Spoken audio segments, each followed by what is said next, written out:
Oh, I see what the problem is. You can't hear you because I had my earphones in the computer. Okay, The now you 4th now, of November, Rabbi Levitt, Nehemia.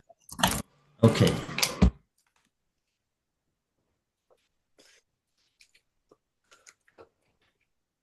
Yeah. Okay. Okay, so what I would like to do is I would like to take a look at this pasuk in Yeshaya and take a look at this Rambam. The nosei over here is when it mentions tzedakah, does it always refer to tzedakah as giving money to anim, or does it refer to acts of righteousness in general? That's what I'm trying to clarify. Okay, so I need a Rambam in Hilchos Matnas Anim and a Sefer Yeshaya. Okay, we go to the book room. Okay, let me put this back. So yeah.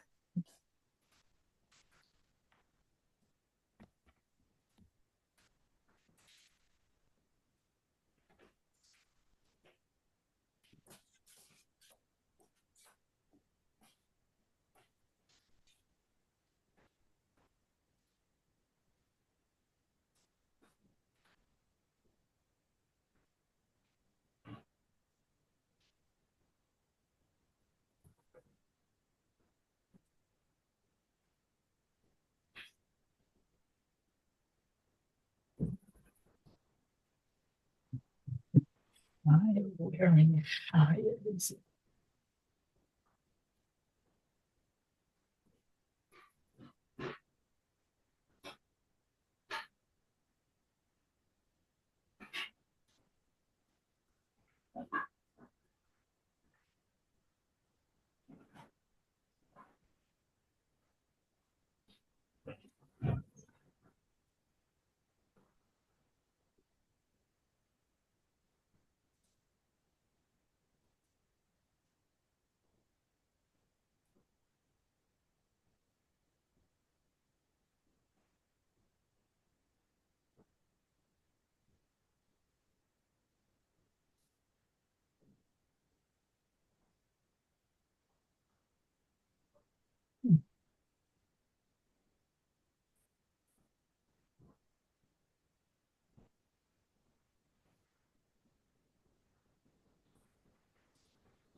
Okay.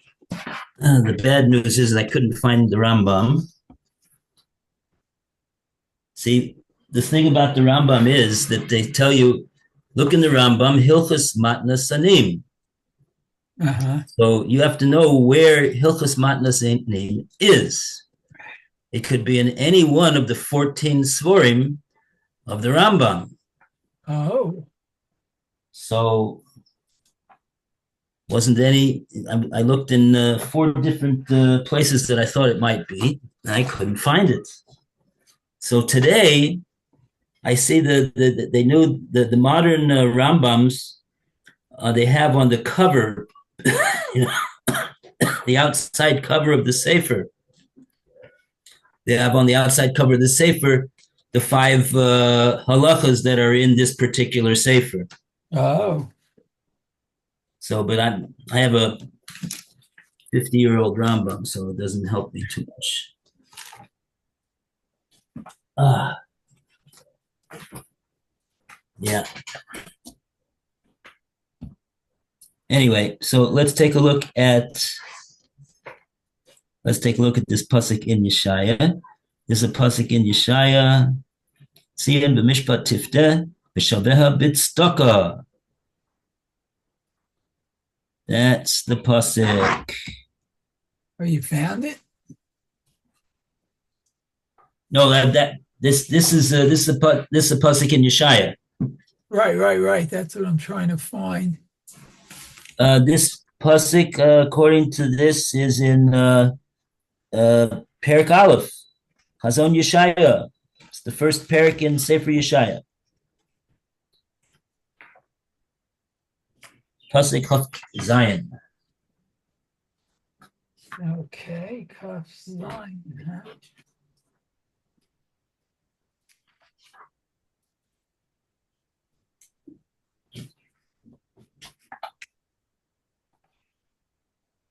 Okay, so this is the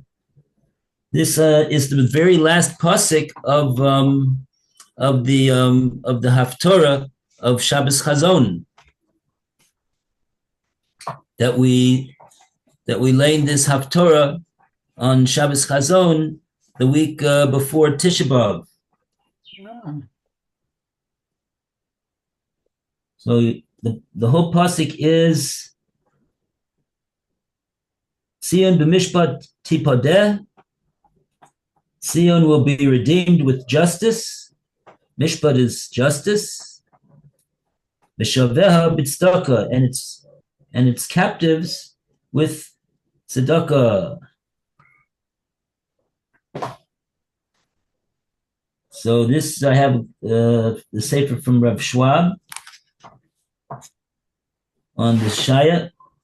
So he says over here that Mishpat is translating as justice. This refers to the application of strict justice, including the punishment of the Rishoyim.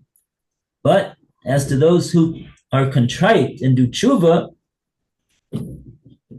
shaveha, they will be dealt with tzedakah, with a charitable, mild form of punishment to purge them of the wrongs which they did. Wow. Well, that's fascinating. So, according to Rav Schwab, this word, the shaveha, is referring to the ones that are shav, the ones that are returning. They're not captives. They're maybe they were captives to their improper ways, and now they're breaking free. They're doing tshuva. They're returning. They're returning to Hashem. So those are the shaveha that we're referring to in the pasuk, according to Rav Schwab. So they will be dealt with in a matter of tzedakah. They will be dealt with in a way of in a charitable way.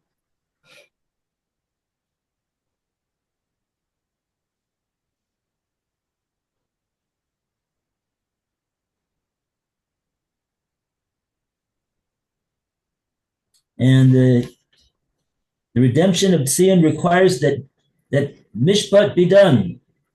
Mhm. Besides the application of mishpat to those that are sinners, mishpat also here means compliance with the law, to make good for past wrongs, to do tshuva, like it says, v'shalveha b'tzedakah, means that the exiles of Zion will return in the merit of a communal tshuva.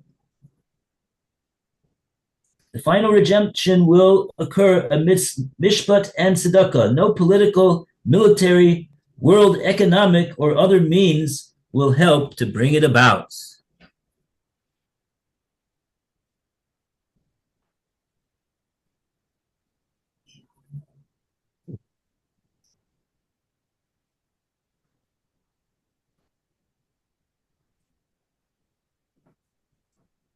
Okay, so that's interesting. So, in other words, according to the way we see over here, in other words, that the word tzedakah over here is not have anything to do with giving money to an in. Uh-huh.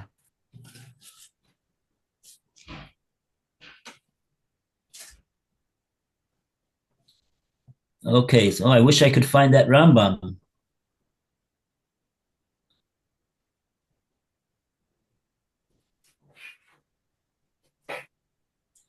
Um, okay,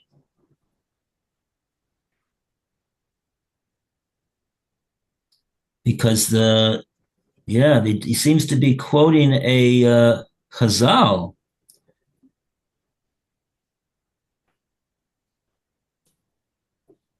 And Yisrael Nigolin, Klal Yisrael will not be redeemed except with tzedakah.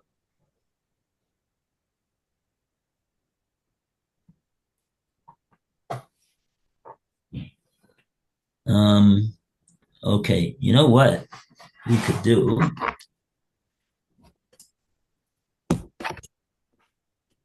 Right, see, the Rambam has 14 Sforim, and he has like 5, 6 halachas in every sefer at least. So it's like 1 out of a 60 chance that you're going to get the right sefer. But maybe what I can do is I can find a list. I need to find a list.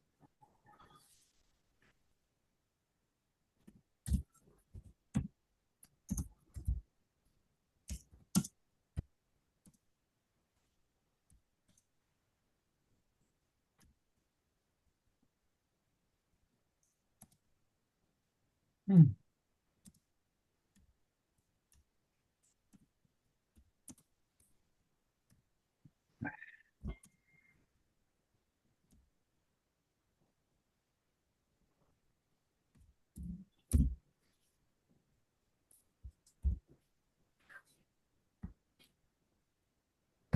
Let's see if I could find a list.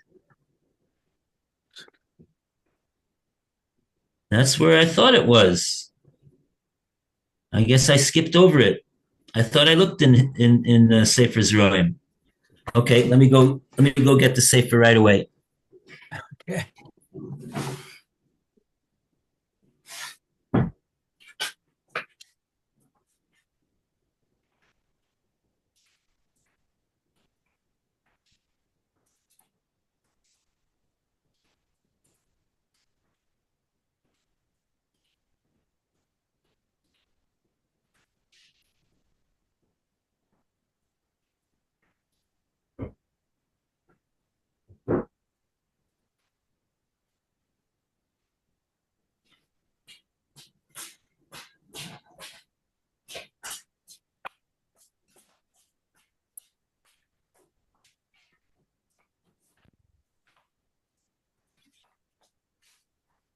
Okay. So if you have a Rambam, it's in Matnas Anim, which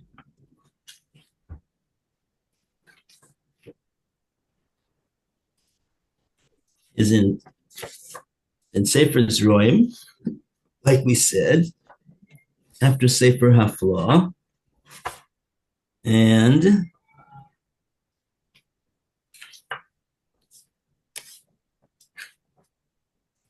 it should be after Hilchus Klayim. Oh, yes, here it is. Oh, Orach Shechianu, the Higianu. Perik Yud Halacha Aleph. Here we go. It's the last parak. Hayav, says the Rambam, Hayavin anu li zaher b'mitzvahs tzedakah yoter mikol mitzvahs haseh. We have to be careful with the mitzvah of tzedakah more than all the other positive mitzvahs. Wow. That includes Talmud Torah. Talmud Torah is a positive mitzvah. Mitzvah haseh. The Rambam says over here we have to be careful with tzedakah even more than mikol mitzvah haseh.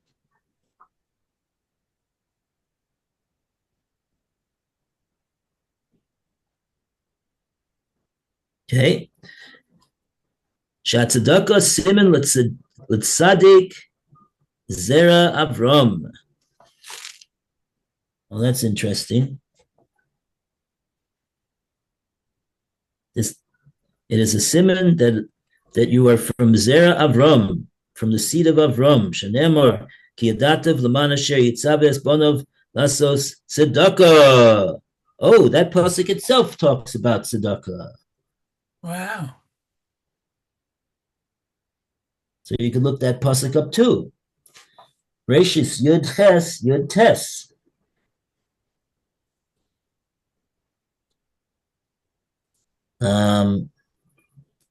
Okay.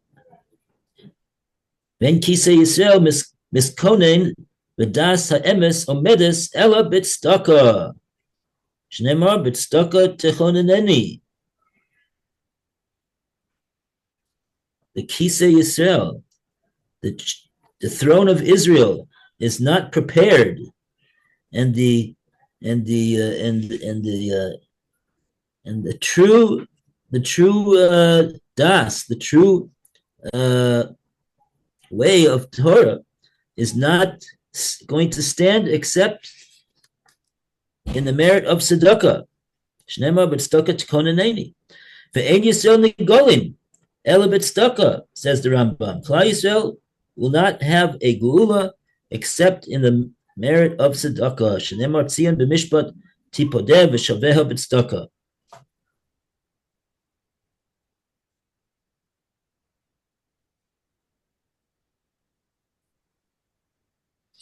So that there you have it.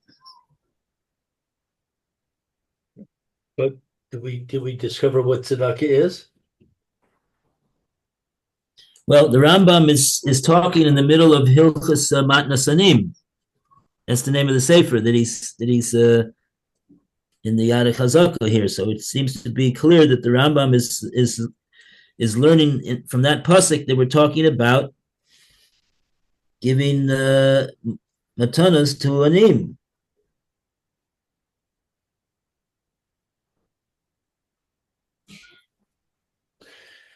Okay, now when you say anim, does that include Kol Younger Light? I would say they're anim. What do you mean? What if they're not? What if their father or father-in-law is supporting them? So they're not really anim. It's still a mitzvah to give to them. Well, practically speaking, you can find many kololite that their father or father-in-law is not supporting them. So you can they're definitely come into this category. You don't need to hold it against them that they're Torah scholars. Yeah. Okay. So in any case, I don't think there's any real machlokes over here. It's just what we call there's no difference of opinion in terms of the importance of the mitzvah of giving tzedakah, meaning to give money to needy people, including needy people that learn in kollel. But it's just a question of really of is this pasuk talking about that, or is it talking about doing tshuva, or talking about dealing charitably with people that are doing tshuva, as opposed to people that are just sinners that are not doing tshuva. So that's just a matter of when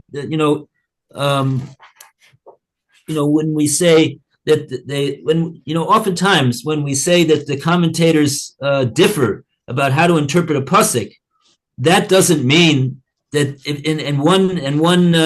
one commentator will say, oh, the pasuk is talking about Hashem acting charitably with people that do tshuva, as opposed to people that don't.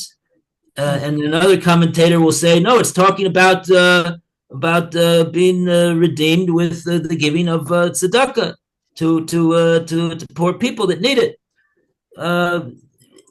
It doesn't mean that they disagree about whether it's a good idea to give tzedakah or whether it's a good idea to do tshuva. They obviously agree to both things. Both things are important. It's just a matter of what is this pasuk over here talking about when it refers to the word when we have this word tzedakah over there. What is that word over there referring to? But it doesn't mean that they disagree with one another in terms of the proper way to view giving money to a name, or the proper view of tshuva. It's not that they're not talking about that. Okay.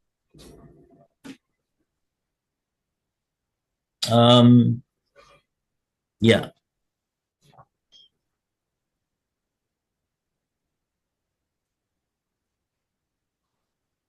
I will say that we said yesterday about we said that we see in the Nasana Tokif, that in the davening and musaf of Yomim Neroim, and we see it says tefillah tshuva tefillah tzedakah ma'avir nesra gezerah. I think that the prevalent view of what that means is that a person shouldn't think, oh, if I do any one of those three, I'm going to tear up this terrible gezerah. It means that tshuva together with tefillah, together with tzedakah, will tear up the decree. And really, tshuva is an umbrella word that includes many different types of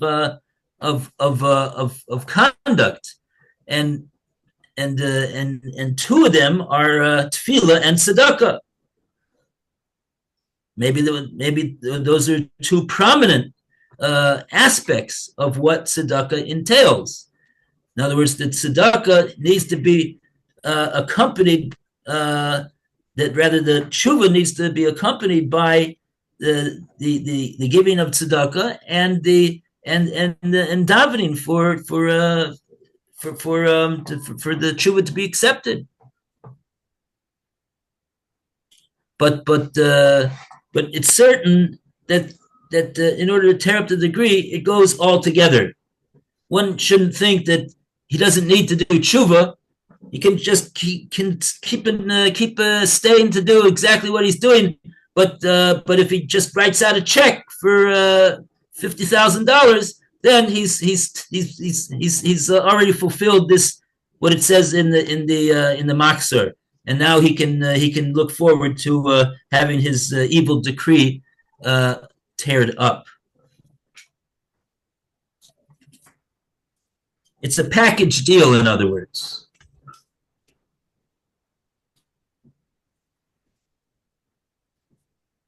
Okay.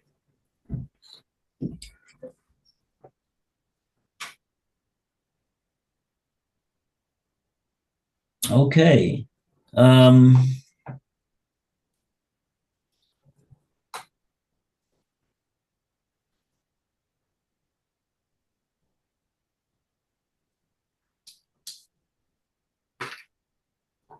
oh, just one more thing. Just looking over in this Gemara in Bava Basra, when it mentions tzedakah, is it clear? What do the commentators say about that word tzedakah over there? Shekul, the Amar Ravasi, shekula tzedakah keneged kol mitzvahs. Tzedakah is ways in its weightiness corresponding to all of the other mitzvahs.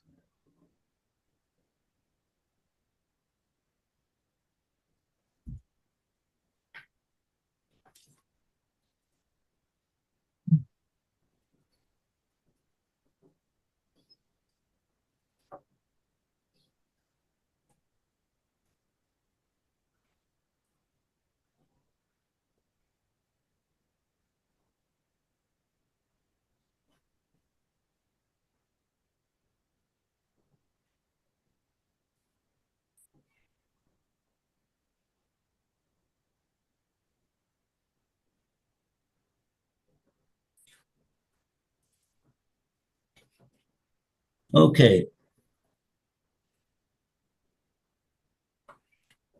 fine. Okay, we'll go further because we are learning Sefer Nehemia.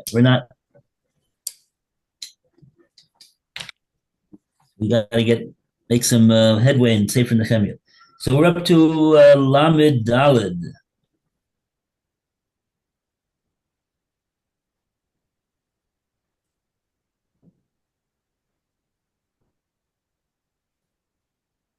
Lamed Daled.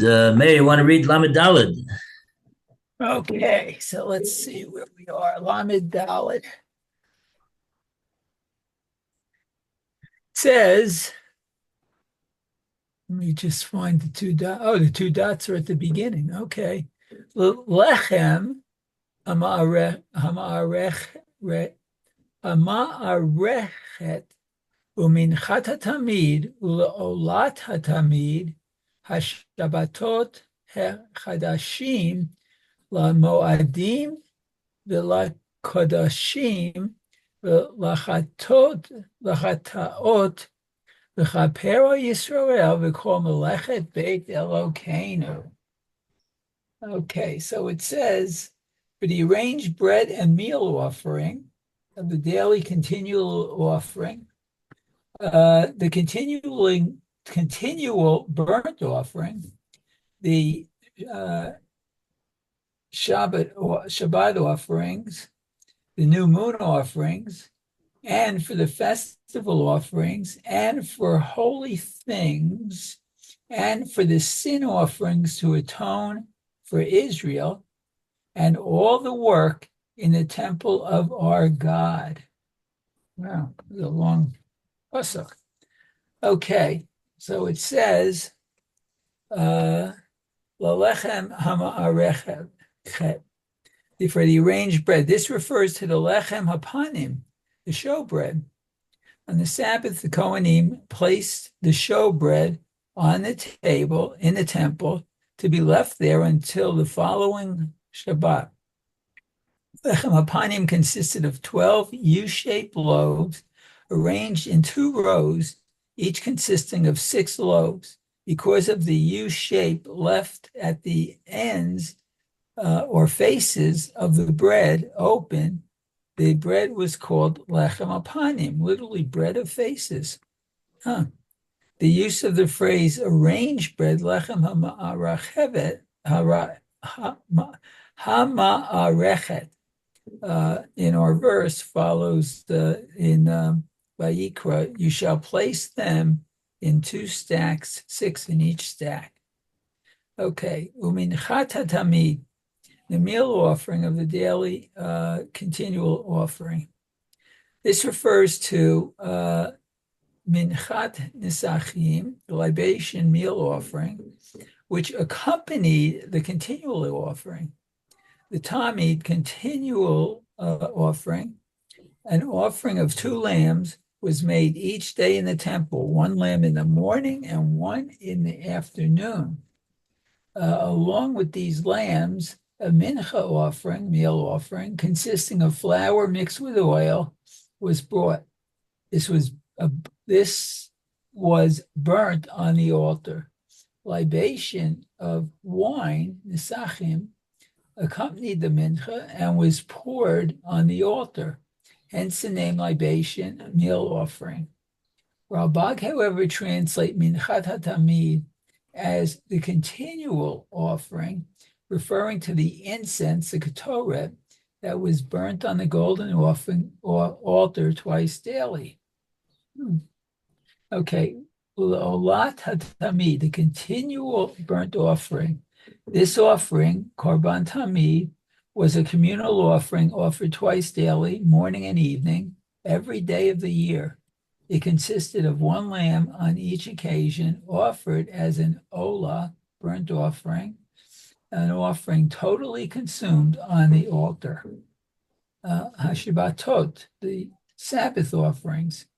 This refers to the additional musaf offerings brought on the Shabbat.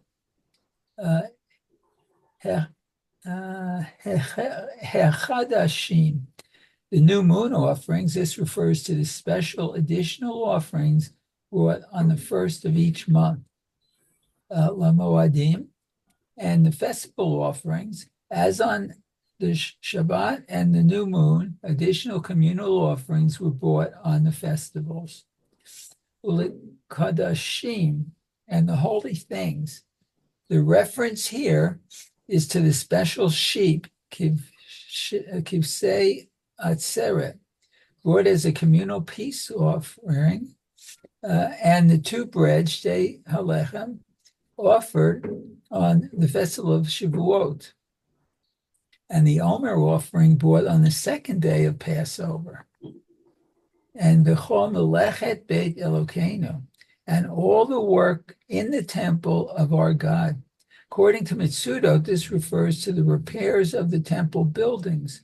According to Ralbag, it refers to a number of communal offerings not specified in the text, such as olive oil to be used as fuel for the menorah, flour and oil for the minchat offering, wine for the libations, and the red cow, parah aduma. Wow. Wine for the libations and for the red cow. It was wine for the red cow.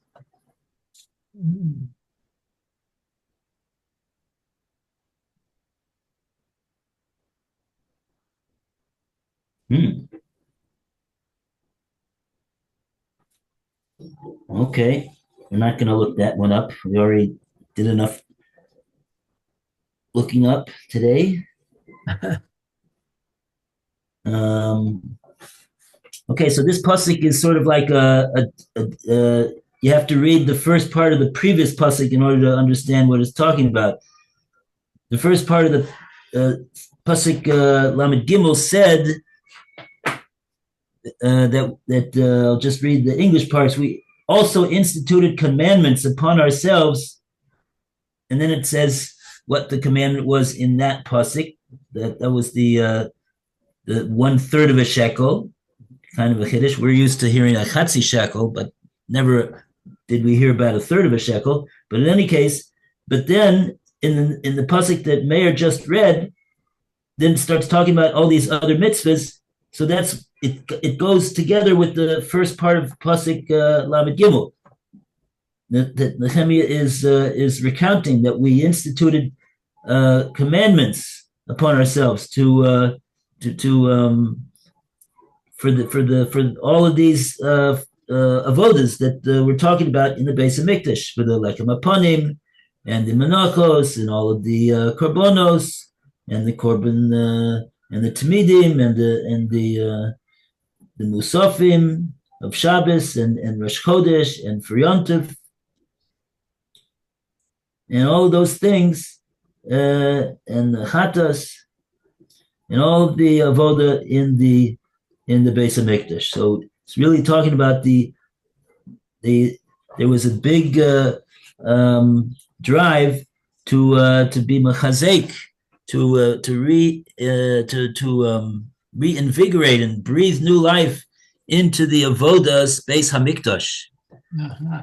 That's what Nehemia seems to be talking about over here. And the first thing that he talked about was everybody's got to make sure they give a shlish of a shekel, because without the financial backing, all of these korbanos and all of these avodas are not able to be done. Because they all cost money, and this gives not just that, but it gives people well,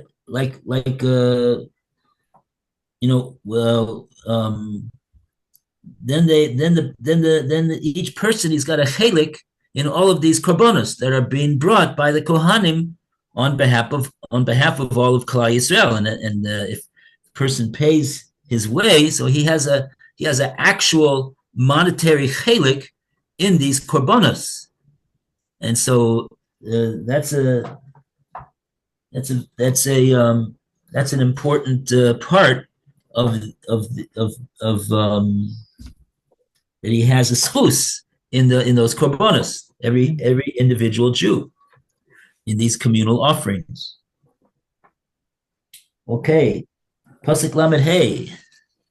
Okay, I have to leave. It's 37. Oh, it's already time. Oh, sorry. That's okay. It was a long pasuk, so. Okay. Okay, so have a great day. Have a great day, Mayor. See you tomorrow. Bezrat Hashem. Okay. Very good. Okay, how's Rav Fairman feeling? I think he's on the mend. He has been going back to, I think yesterday I had to go back to the hospital for something, but oh boy, I have to give him a call. He's still giving all his shiurim, so I guess I mean I went through this. I actually had my prostate taken out because it was cancerous, and the first, I mean, he's amazing because the first week, I think I had it done on it was a Friday. So I was in bed for close to 5 days. You know, you have to change the bag, that the urine goes in and everything. But it took me a while to recuperate. Wow. Right. Wow. Oh. But he seems to be doing well, considering, although he didn't have the prostate taken out, he told us it was shaved down. I guess it means whatever, maybe the cancerous cells were cut out of it. So it's a little different than what I had. But otherwise, he seems to be doing okay. Baruch Hashem. Yes. Okay. Very have good. a great day. Okay. Suris Tovos by everybody and good health. Amen. Thank you, Rabbi. Take care, Lou. See you in a few minutes.